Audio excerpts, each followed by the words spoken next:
Bienvenue à tous, bienvenue à cette journée de webinaire intitulée Accompagner la transformation de l'offre médico-sociale, les apports de la recherche soutenus par le programme Autonomie de l'IRESP et de la CNSA entre 2017 et 2020. Alors, je suis Marion Cipriano, je suis directrice scientifique adjointe de l'IRESP, l'Institut pour la recherche en santé publique. Alors, en attendant que tous ceux qui ont fait la fête jusqu'au bout de la nuit à 21h nous rejoignent, je vais vous présenter brièvement l'IRESP, ses actions dans le champ de l'offre médico-sociale et le contexte de cette journée. Donc, l'IRESP, c'est un groupement d'intérêt scientifique qui est composé aujourd'hui de 10 membres. Alors, slide suivante. Comme ça, on peut voir les différents logos qui sont présents sur le diaporama. On a des directions du ministère des Solidarités, de la Santé et de l'Enseignement supérieur, de la Recherche et de l'Innovation, des agences de santé publique, des opérateurs de recherche et des caisses d'assurance, comme la CNSA, avec qui nous travaillons depuis la création de l'IRESP, qui était en 2007. Alors, l'IRESP, comme je l'ai dit, signifie Institut pour la recherche en santé publique. Depuis mai 2020, avant c'était Institut de recherche en santé publique, et la transformation du nom explicite bien finalement que nous ne faisons pas nous-mêmes de la recherche, mais qu'on se positionne en appui. Ah non, c'était la slide précédente, Virginia.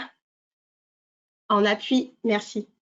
Et donc en appui et en accompagnement de la recherche. Donc, notre mission principale est de développer, structurer et promouvoir la recherche en santé publique, en articulation avec les différents acteurs qui interviennent dans le champ, alors nos membres, mais aussi d'autres parties prenantes, et ce, afin de renforcer les interventions et politiques visant à l'amélioration de l'état de santé et de bien-être de la population. Alors, de par la diversité de nos membres et de notre mission, on se positionne principalement à l'interface entre la recherche et la décision publique, avec également une ouverture vers le monde professionnel dans les champs sanitaires et médico-social, également social, et puis plus largement vers la société civile. Alors, diapo suivante.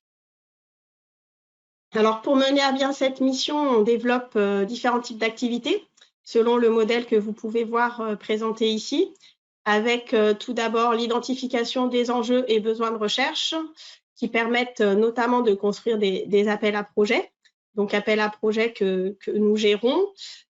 Ensuite, on suit les projets qui ont été financés jusqu'à la diffusion de leurs résultats sur différents supports, et notamment au travers de journées comme celle d'aujourd'hui.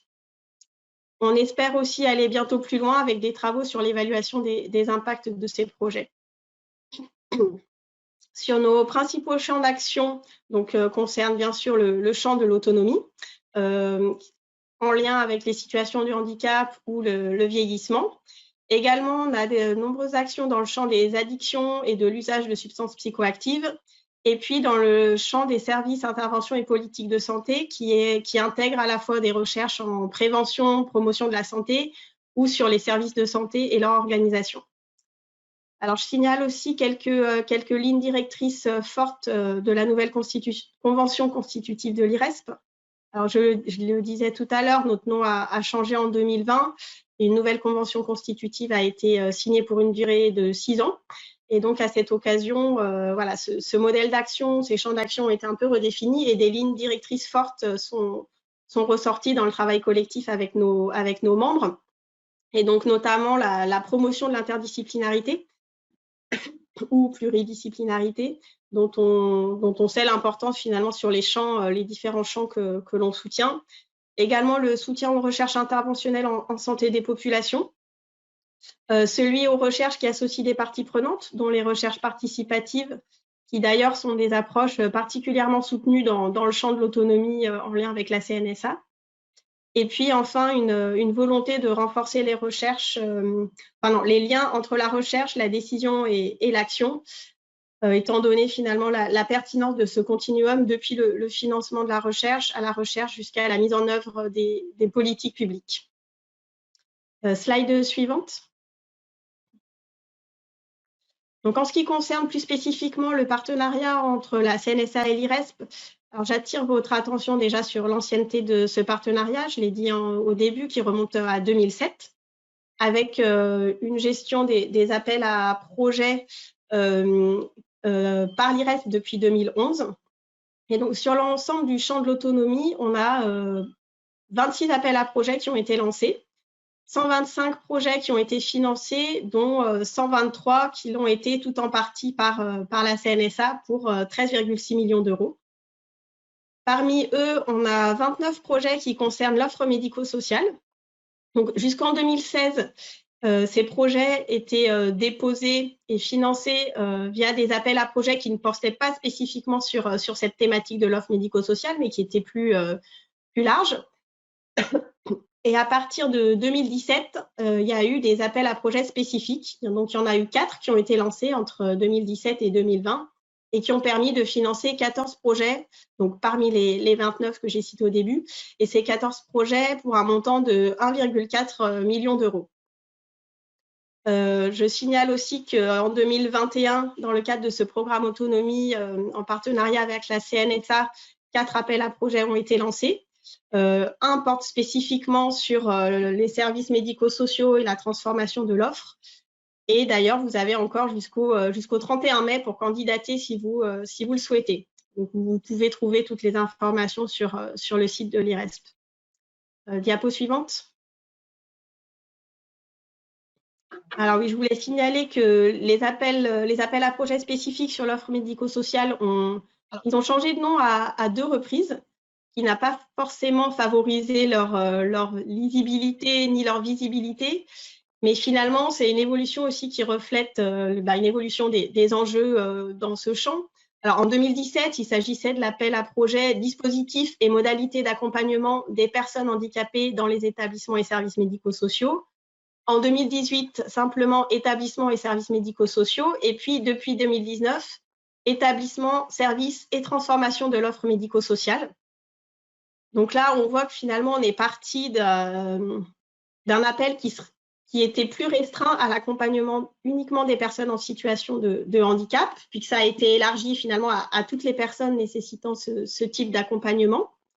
Et puis depuis 2020, un accent encore plus fort a été mis sur la question de la transformation de l'offre médico-sociale, que vous comprendrez aisément au regard de l'actualité sur ces questions. Donc, sur l'ensemble de ces appels à projets, la question des usagers et de leur expérience était un axe prioritaire, tout comme celle de la transformation de l'offre. En 2017, la question de la rupture de l'accompagnement constituait un axe spécifique, mais finalement, ça a été repris différemment dans les autres appels à projets plus intégrés dans des axes un peu plus larges. Et puis, à partir de 2018, des projets étaient soutenus, en tout cas, étaient clairement encouragés sur le fonctionnement et la performance des établissements et services médico-sociaux et sur les travaux sur la régulation et le pilotage de cette offre. Diapo suivante. Donc là, on peut voir quelques éléments de bilan que je peux vous présenter grâce au travail de Virginia Oscal-Poinclou de l'IRESP, également de Claudia Marquet de la CNSA. Donc là, c'est un petit bilan sur les projets financés sur cette question des établissements, services médico-sociaux et de la transformation de l'offre qui ont été financés depuis 2011. Donc, c'est sur les 29 projets que j'ai cités au début. Donc, et je précise que dans la répartition des projets peuvent bien sûr concerner plusieurs thématiques. Donc, on a, je ne sais pas si c'est peut-être un peu petit, mais un bon tiers des projets là, en noir qui concernent l'expérience des personnes accompagnées. Donc, pour ceux qui ont été financés, on a 18% en bleu sur le fonctionnement et la performance des établissements et services, 16% pour les professionnels. Et puis, en lien avec ce que je disais précédemment, 16% sur la transformation de cette offre. Viennent ensuite les modes d'habiter et l'habitat des personnes accompagnées par les services médico-sociaux, qui est notamment un sujet important de cette transformation. Et puis enfin, la régulation et le pilotage de cette offre pour 5% des projets. Diapo suivante. Merci. Alors, en termes de discipline, on voit une forte présence de la sociologie, donc là, en rouge-rose.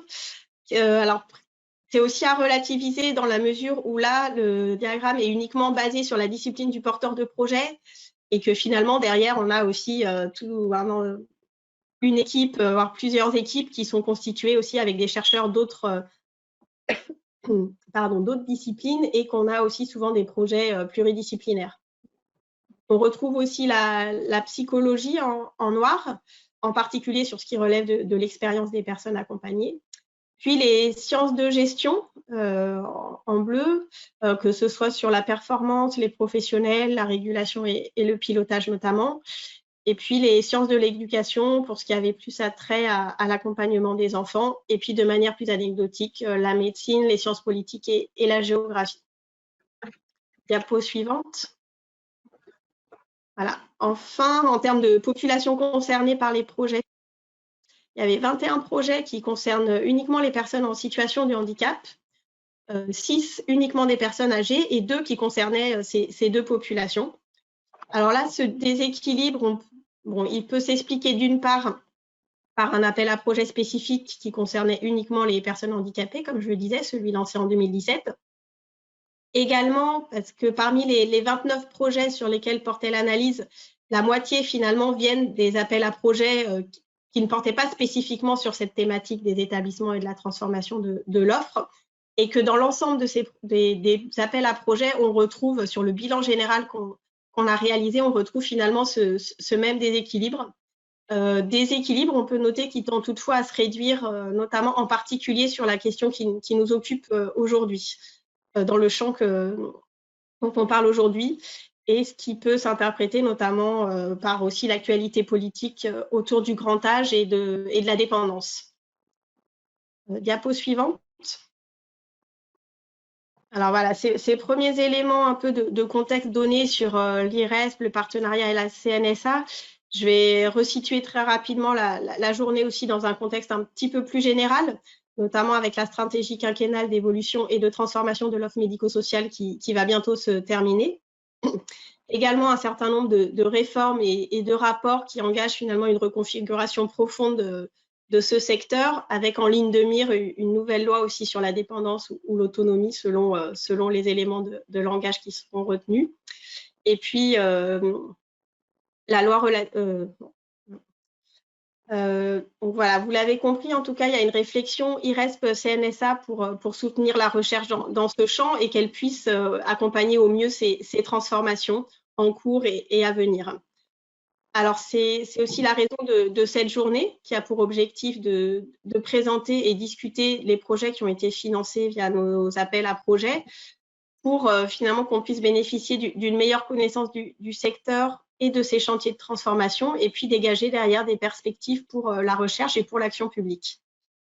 Alors, je précise que cette journée, finalement, est le préalable aussi, c'est une session en 2 temps. Il y aura une deuxième journée qui est prévue le 15 novembre pour approfondir les questions qui vont être abordées aujourd'hui et qui sera aussi plus dans l'optique de préparer les prochains appels à projets sur ce champ. Donc, vous recevrez d'ailleurs un lien avec le mail qui vous sera envoyé à la suite du séminaire à toutes les personnes qui ont été inscrites. Alors, pour ma part, je ne pourrais malheureusement pas assister à l'ensemble de la journée comme je l'aurais souhaité.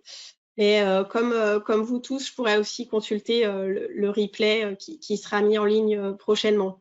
Alors, comme je ne vais pas avoir l'occasion de le faire par la suite, je tiens quand même à remercier déjà tous les intervenants qui ont répondu présents à notre sollicitation. Remercier aussi particulièrement Nicolas Guyot, qui a accepté d'endosser aujourd'hui le rôle de grand témoin de la journée. Je remercie aussi d'ores et déjà l'équipe organisatrice, en particulier Marion Schneider-Yilmaz, qui nous a concocté le programme alléchant de cette journée. Virginia Oscalp-Poinclou, qui l'a aidé. Également Rebecca Rotzen, Justine Hébert et Mélanie Simoni, qui sont aux manettes derrière leur écran, aux manettes techniques pour que l'événement se déroule bien. Et puis bien sûr la CNSA avec Claudia Marquet, chargée de mission, Marine Boisson-Cohen qui est directrice scientifique, donc Marine et Claudia avec qui nous avons aussi co-construit le programme de la journée. Et puis je remercie vivement Marie-Anne de Montchamp, présidente du conseil de la CNSA, qui va nous faire l'honneur de partager avec nous son analyse des grands chantiers de la transformation de l'offre médico-sociale dans quelques minutes. Et avant cela, je passe la main à Marine Boisson-Cohen et vous souhaite à tous de bons échanges. Bonjour, donc j'ai déjà été présentée, je vais faire rapide. Je suis Marine Boisson-Cohen, je suis directrice scientifique à la CNSA et je vais prendre juste quelques minutes pour vous présenter la contribution de la CNSA à la recherche et à l'innovation par son soutien et aussi ses partenariats ou ses actions. Donc la CNSA, nous sommes la Caisse nationale de solidarité pour l'autonomie. Nous avons été créés en 2004 et en 2021, nous avons trouvé notre place au sein de la sécurité sociale en devenant le pilote de la 5e branche de la sécurité sociale, la dernière née, en charge des politiques de l'autonomie. Ces politiques de l'autonomie, ce sont ces politiques à destination des personnes âgées ou en situation de handicap, également de leurs proches aidants. Et nous contribuons également à l'attractivité des métiers de l'autonomie, qui est une mission qui a été consacrée avec la refonte de notre statut et de nos missions depuis le 1er janvier 2021. Alors, ces missions, elles sont nombreuses. Aujourd'hui, je vous propose de faire un petit focus sur celle de la contribution à la recherche et à l'innovation dans le champ du soutien à l'autonomie des personnes âgées et des personnes en situation de handicap. Et je vais vous détailler rapidement nos actions dans la slide suivante. Alors, petit focus sur toute mission de soutien. Comment est-ce que nous intervenons à la CNSA? Nous intervenons d'abord en étant membres et partenaires d'opérateurs ou de réseaux de recherche.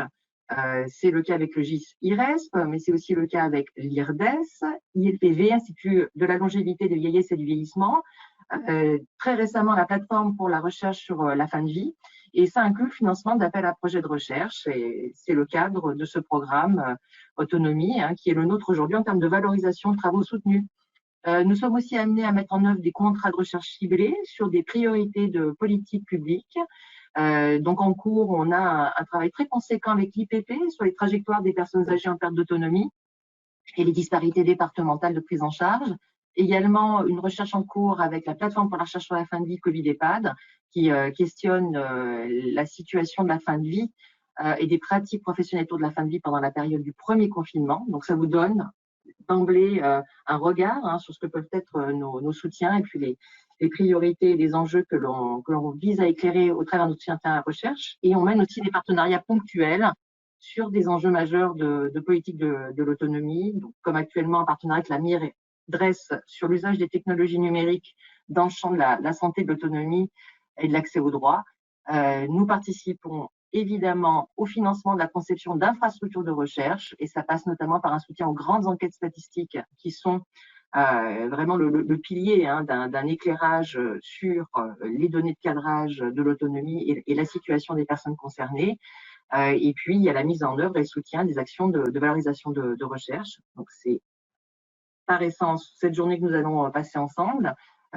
Donc 4e rendez-vous de l'IRESP, et c'est déjà le 2e qui consacre à des problématiques de l'autonomie. C'est aussi le cas des rencontres recherche et innovation que nous organisons tous les 2 ans à la CNSA. Et j'attire votre attention qu'elles se tiennent cette année le 3 juin en 100% digital. Et eu égard les préoccupations de ce jour, le thème des rencontres recherche et innovation vont vous intéresser. Elles sont consacrées pour cette 6e édition à vivre à domicile, des conditions à repenser, âge, handicap et autonomie. Et puis, ça a été rappelé, nous sommes un financeur très présent auprès de l'IRESP, mais plus largement, on peut considérer que depuis 2007, c'est près de 40 millions d'euros qui ont été consacrés par la CNSA au soutien de projets de recherche par les APPR. Donc, sur ce, je vais pouvoir passer rapidement la parole à la présidente du conseil de la CNSA, donc Marianne Monchamp, qu'on est vraiment très heureux d'accueillir ce jour. Je pense que c'est vraiment pour nous une reconnaissance que son attention a été retenue par cette journée, mais c'est aussi une grande chance de pouvoir entendre Marianne Monchamp sur ces enjeux de chantier de la transformation de l'offre médico-sociale, parce que elle est une des plus indiquées pour le faire. Si vous ne connaissez pas bien la CNSA, le conseil de la CNSA est parfois qualifié de parlement de l'autonomie parce qu'on y retrouve dans ce conseil des représentants de l'État, des partenaires sociaux, mais aussi des représentants des personnes concernées et de l'ensemble des grands acteurs qui font l'autonomie, collectivités territoriales, conseils départementaux, mais aussi organismes gestionnaires, directeurs d'établissements. Et ce Parlement de l'autonomie de 52 membres est présidé par Marianne Monchamp, qui va pouvoir vous apporter cette expertise et dont il faut aussi rappeler qu'elle a été secrétaire d'État auprès des personnes en situation de handicap Donc, vraiment, c'est avec beaucoup de plaisir que je lui passe la parole parce que je crois que vous aurez une intervention particulièrement stimulante et une des meilleures guides pour vous faire rentrer dans ces chantiers de la transformation de l'offre médico-sociale. Donc, je vous souhaite une bonne journée. Je ne pourrai pas non plus rester avec vous, mais Claudia Marquet, qui est la chargée de mission recherche de la CNSA et qui porte très substantiellement les actions que je vous ai présentées, restera avec vous et je pense qu'elle aura l'occasion d'intervenir. Bonne journée. Voilà, bonjour à tous. Merci de m'accueillir dans cette réunion extrêmement importante, dans cette journée de travail très importante. Et évidemment, je remercie chaleureusement Marion Cipriano, Marine Boisson-Cohen, et je veux dire à Marine Boisson-Cohen qu'avec un tel teasing, je n'ai qu'à bien me tenir et à essayer effectivement de répondre à vos attentes. Alors, je vais tout de suite entrer dans le vif du sujet en disant au fond que les grands chantiers de la transformation de l'offre, il est très intéressant de les regarder en ce qu'ils nous livrent des transformations, enfin des éléments très importants, très marquants sur une profonde transformation des enjeux de la protection sociale contemporaine, des attentes de nos concitoyens, qu'ils soient bénéficiaires des politiques de soutien à la vie autonome ou qu'ils soient professionnels et aidants, accompagnant les personnes qui avancent en âge ou qui sont en situation de handicap. Et puisque vous m'y invitez, je vais de ce fait vous livrer au fond les réflexions qui sont celles de la présidente du conseil de la CNSA, dont Marine Boisson-Cohen a bien eu raison de reprendre la composition en ce qu'elle est très originale, très innovante dans le paysage de la protection sociale et désormais des branches de protection sociale. Alors, pour évoquer les sous-jacents, au fond, de ces grands chantiers de la transformation de l'offre auxquels vous apportez votre expertise et la qualité de vos recherches, je vais, comment dirais-je, retenir 3 axes principaux et j'essaierai de faire cet aller-retour entre ces axes et les contributions de la journée, telles qu'en tout cas elles sont annoncées dans le programme. Le premier axe, celui qui est donc ce sous-jacent à la transformation de l'offre, par sous-jacent, j'entends les raisons qui impliquent cette transformation de l'offre et qui la nécessitent, qui la rendent en quelque sorte inéluctable d'un côté et impérieuse de l'autre, c'est tout simplement une évolution très profonde des attentes de nos concitoyens en matière de protection sociale. Et dans la protection sociale, j'entends toutes ces composantes de la santé publique jusqu'aux politiques de l'autonomie. Parmi ces grandes transformations, ces grandes évolutions, il y a un point qui, moi, me fascine énormément et qui m'amène à dire que nous avons tellement besoin de la recherche pour l'éclairer, c'est cette émergence de la personne dans le champ de la protection sociale.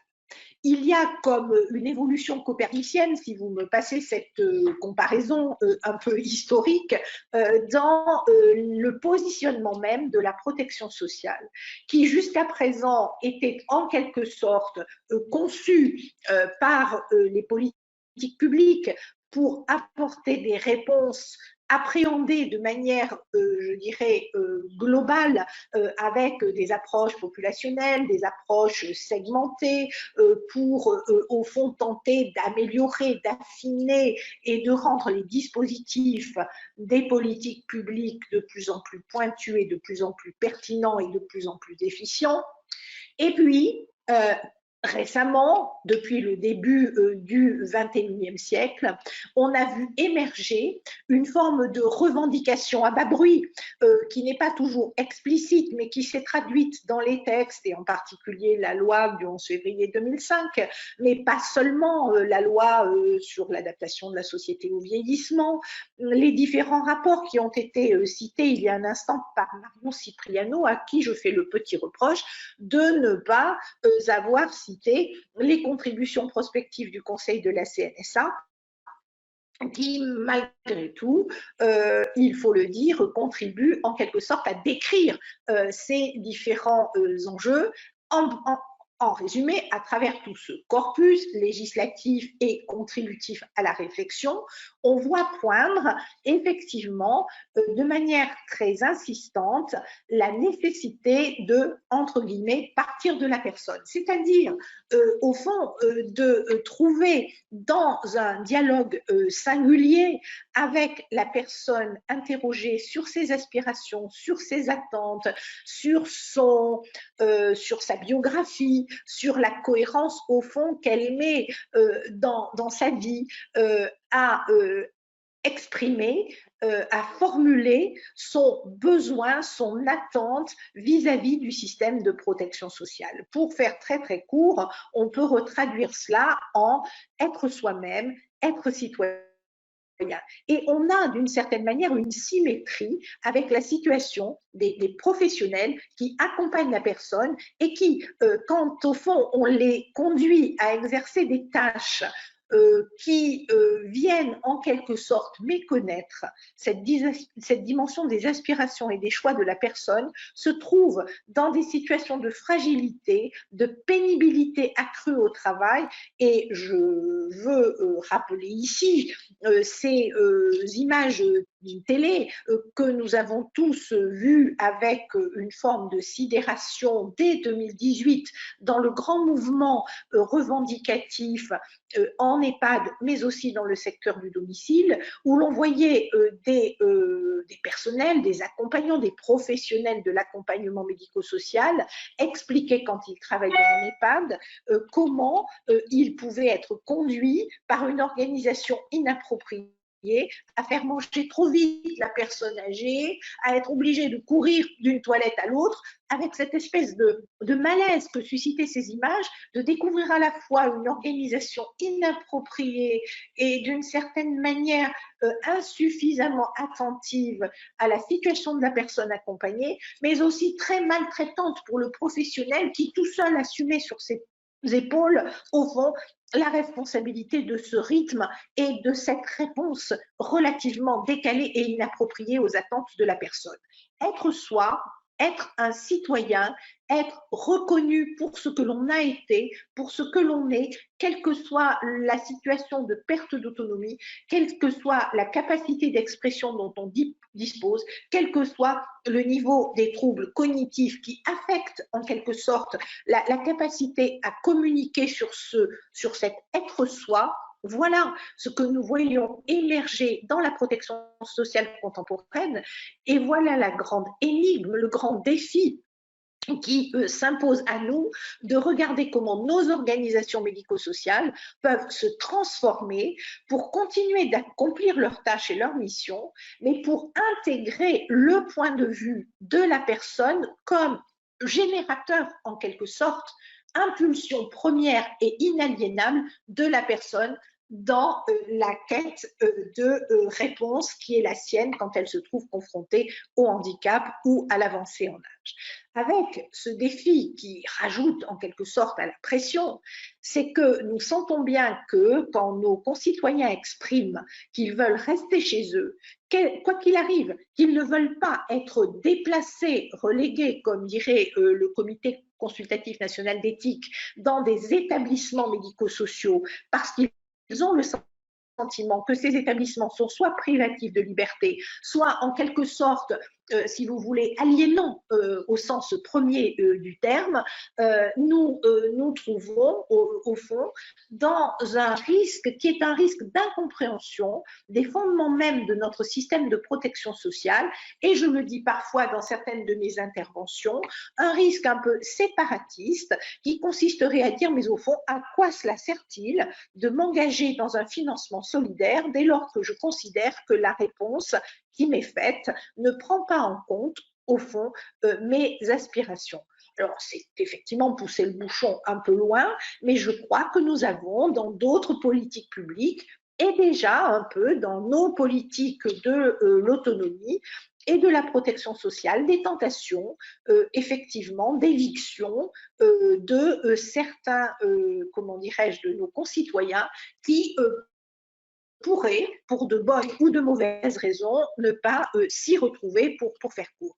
C'est la raison pour laquelle toutes les contributions dont vous allez rendre compte et dont vous allez débattre aujourd'hui me semblent tellement importantes, et en particulier toutes celles qui vont traiter de la qualité de vie au travail des professionnels.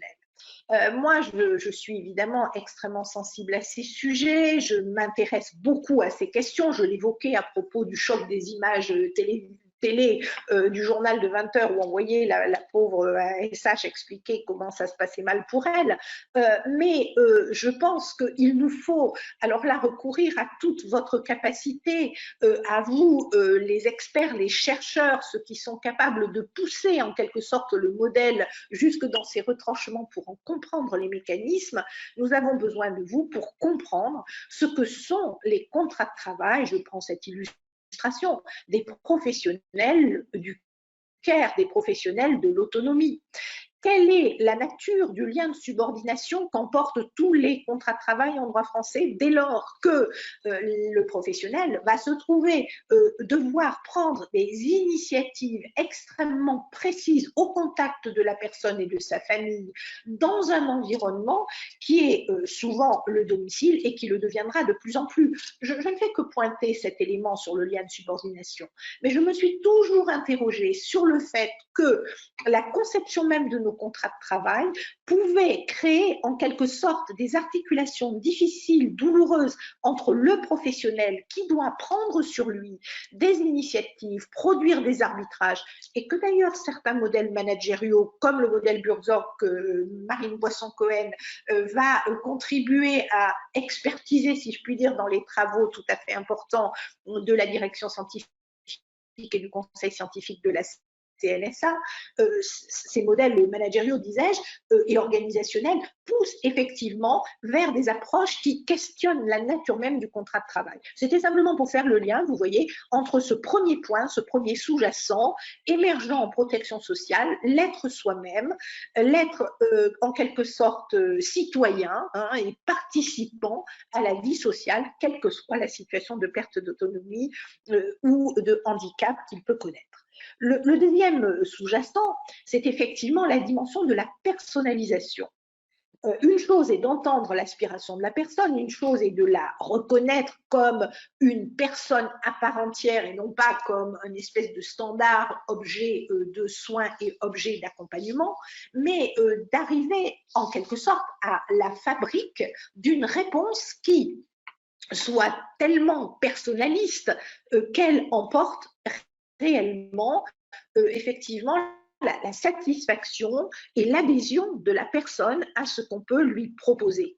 Et c'est pour cela que le thème, je crois, numéro 2 de votre journée, qui va aller regarder ce qui se passe dans l'habiter autrement, avec en particulier ces fonctionnalités tellement importantes de l'accompagnement dans le logement, au fond, dans comment dirais-je, les formes alternatives d'habitat, alternatives, j'entends à l'institution ou au domicile historique de la personne, me semble tellement importante, tellement intéressante, parce que là, on soulève le capot et on va aller regarder ce que sont ces fonctions tellement spécifiques qui, au fond, sont faites de capacités de médiation, d'intermédiation, de logistique, de gouvernance, de coordination, de formulation, au fond, de régulation de la place des intervenant autour de la personne et en particulier de ces aidants familiaux dont il faut bien convenir qu'aujourd'hui, y compris à travers des dispositions récentes de soutien qui leur permettent de s'évader de leur activité professionnelle pour consacrer du temps à leurs proches, restent quand même dans une forme d'impensé et d'ambiguïté quelles peuvent être au fond les fonctions des aidants entre la fonction affective et présentielle et des fonctions qui sont des fonctions quasi professionnelles. Tout cela mérite évidemment une attention particulière. Et bien sûr, le fait que vous vous intéressiez à la situation des personnes qui vivent avec des handicaps psychiques lourds et qui connaissent qui traversent des maladies psychiatriques très invalidantes est évidemment, quoique paroxystique, si je puis dire, terriblement intéressant parce que je pense que ce sont en effet dans ces situations qu'on arrive à appréhender toutes ces facettes-là et que l'on peut interroger alors de manière très précise ce deuxième sous-jacent que je pointais, qui est celui de la personnalisation dans la transformation de l'offre médico-sociale. J'ajoute que ça ne manque pas d'interroger évidemment les méthodes des chercheurs que vous êtes. Ce que je veux dire par là, c'est que au-delà de tout ce que vous pouvez nous livrer, de tout ce que vous avez à nous faire connaître et à nous faire comprendre et à nous faire savoir de ces mécanismes complexes que vous avez que vous contribuez à éclairer, évidemment, en deuxième intention, il y a un questionnement sur la méthodologie même que vous pouvez avoir. En matière de protection sociale, on a eu l'occasion encore récemment d'évoquer cela au Conseil de la CNSA avec Marine Boisson-Cohen que j'ai interpellée sur le sujet. Moi, je suis une adepte des travaux d'Esther Duflo, ou en plus exactement de la méthode d'Esther Duflo, parce que si vous voulez, il me semble que nous avons besoin vraiment d'avoir dans l'analyse, au fond, du rendu des politiques publiques, précisément du fait de cette dimension personnaliste dans le champ de la protection sociale, d'établir des protocoles de recherche qui permettent vraiment d'étayer en quelque sorte les effets réels produits par des dispositions de politique publique dans le champ de l'autonomie, en particulier avec une approche randomisée ou équivalente. Le dernier point, et c'est par là que je terminerai, c'est qu'évidemment, tous ces travaux et toutes ces orientations sur l'évolution de notre modèle de protection sociale en portant une transformation de l'offre médico-sociale, eh bien, ont pour sous-jacent une prise de responsabilité politique. Au fond, il me semble tout à fait important, et c'est pour cela que la loi Génération solidaire, ex-loi Grand Âge, est tellement importante et tellement fondatrice, c'est qu'il nous faut, en particulier dans le champ de l'âge, raconter, au fond, l'histoire politique d'une société qui fait le choix de donner à l'individu, à la personne, une place centrale et non pas cosmétiquement centrale dans le dessin, le design et les orientations des politiques publiques. Le sens, comment dirais-je, et aussi le continuum de l'engagement. Vous qui êtes des chercheurs et qui êtes impliqués dans des programmes de recherche dont on voit à travers cette journée qu'ils engagent des périodes longues, j'imagine que vous êtes en droit d'attendre que non seulement vous puissiez faire l'objet de financement, vos travaux soient financés, mais que surtout on accepte, on les inscrive dans le temps long que requièrent les politiques sociales, les politiques de protection sociale et les politiques de l'autonomie. Bref, l'arythmie politique est très contre-indiquée aux grandes transformations du modèle de protection sociale. Il suffit de se retourner sur l'histoire de la sécurité sociale pour voir comment il a fallu des générations contributives, si je puis dire, au propre et au figuré, pour dessiner la protection sociale d'aujourd'hui. Et on a besoin d'inscrire, au fond, par la responsabilité politique, par l'engagement politique, une vision sociétale qui vous permet d'arrimer vos recherches, au fond, à ce que l'on cherche à transformer. Je terminerai en disant que tout à l'heure, Marion Cipriano nous a présenté un très joli camembert qui montrait les contributions des sciences sociales, comment dirais-je, et de leur répartition à ce programme et au fond aux travaux qui nous réunissent aujourd'hui. Il y en a un que je n'ai pas vu et qui est peut-être évidemment un peu à la marge, mais nous avons besoin de convoquer vraiment une expertise en matière philosophique. Nous avons besoin de mieux comprendre sur quel fondement éthique et, je le redis, philosophique, cette question de l'émergence de l'être soi dans la protection sociale peut en quelque sorte être étayé. Moi, je suis évidemment, peut-être l'auriez-vous deviné, sans que je vous le dise, mais une adepte des travaux d'Axel Honneth, de John Dewey, de Paul Ricoeur, de Foucault, enfin que sais-je. Bref, l'idée est la suivante. Nous avons besoin, là aussi, de regarder de quel fondement philosophique et éthique, nous pouvons parler de cette question de la transformation de notre système de protection sociale et de notre offre médico-sociale par voie de conséquence. J'ai été très longue, très ennuyeuse, je n'en doute pas une seconde. Je suis sûre de ne pas avoir relevé le défi que m'avait lancé Marine Boisson-Cohen, mais ce que je voulais vous dire, c'est que mon propos est sincère, que mon propos est engagé, que je suis extraordinairement attentive à tout ce que vous pouvez apporter à la compréhension de cette transformation et des enjeux de cette transformation, et que cela nourrit au fond cet engagement politique qui est le mien à la présidence du Conseil de la 5e branche, bien sûr, mais aussi de manière plus générale en citoyenneté. Voilà, je vous remercie vivement de votre attention. Je vous souhaite une fructueuse journée et grâce au replay, moi aussi, j'irai regarder dans le programme et dans vos interventions et vos débats toutes ces choses dont j'ai tellement besoin pour continuer à avancer dans la mise en œuvre de cette 5e branche qui nous est arrivée un beau jour d'août 2020 alors que nous n'en espérions pas tant. À très bientôt et bonne journée.